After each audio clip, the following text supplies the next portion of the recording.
tabing dagat. Pakita mo po.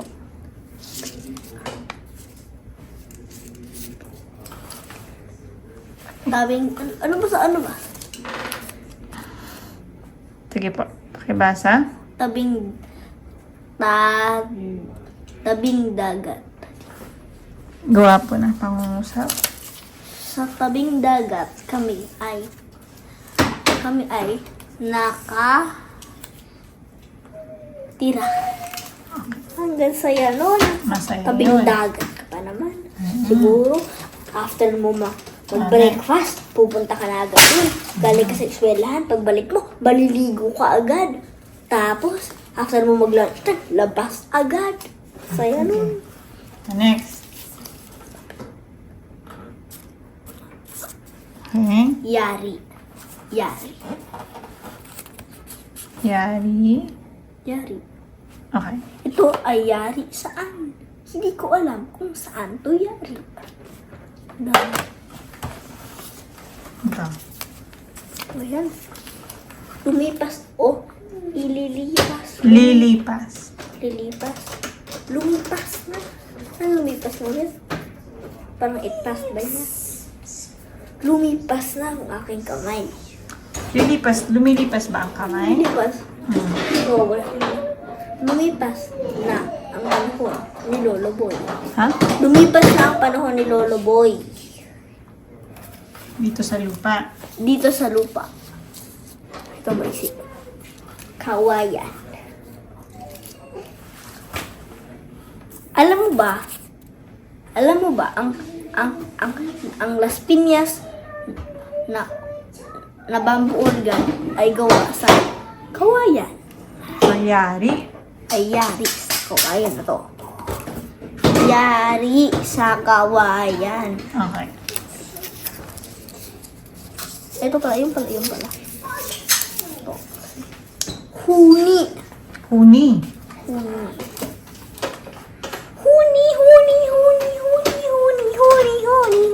Ano yun? Dan, Ano yun? ang huni. Ang sarap mapakinggan ang huni ng ibon. Tingin mo, ang ibon ay yari sa kawayan. Hindi po. Parihaba, rectangle. Okay. Parihaba. Ang kamay ko ba ay parihaba? Hindi. Bakit hindi nabalik na? Ito ba ay parihaba? Oo. Or hugis. Parihaba. Hugis. Huga.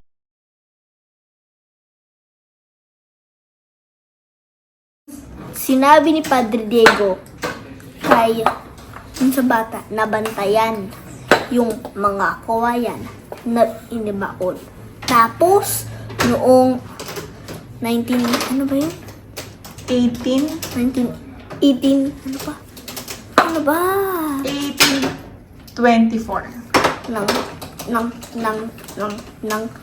ng taong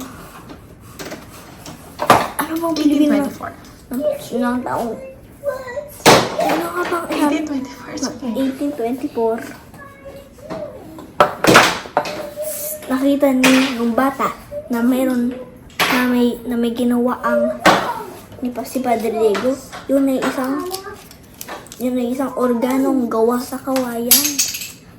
Tapos yung kawayan na yun ay galing dun sa kanyang binantayan. Yun ang nangyari. Pag gusto niyo pang malaman, basahin niyo ang huni sa kawayan. So, bakit huni sa kawayan tapos tungkol dun sa organo?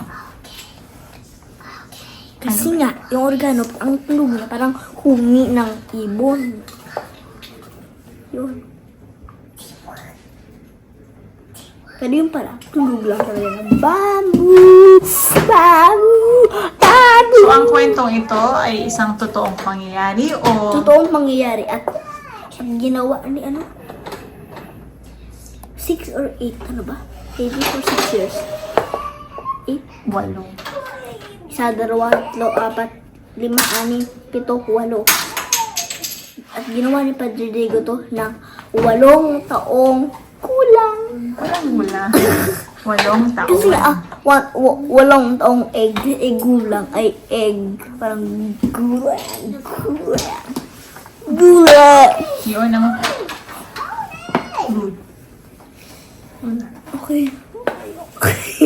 Baba pa. Waray! Matigas!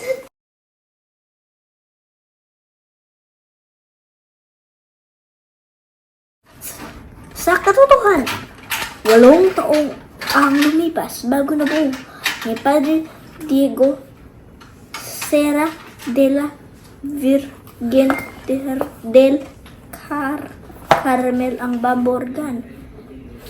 Binubuo ito ng 1,000 at 30 na tubo.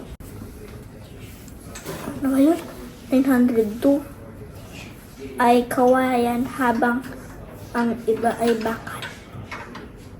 Tanong ko lang sa'yo, anong year niya na start? Kasi nga, anong year na niya napatugtog?